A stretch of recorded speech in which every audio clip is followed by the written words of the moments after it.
To enable or disable app timers in Redmi Note 15 Pro 5G, first of all we'll need to open settings on our device. Next step is to scroll down, and here we want to find the digital well-being and parental controls.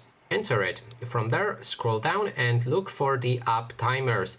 Select them, and then you will see all of your apps. Now you can select a specific app that you want to apply the timer for, or also remove it, but I will show it later.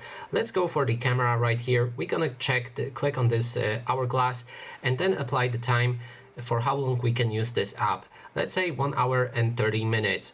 Now I'll be able to use the camera app only for 1 hour and 30 minutes daily. If I want to disable that limit, we can click on the hourglass and delete the timer.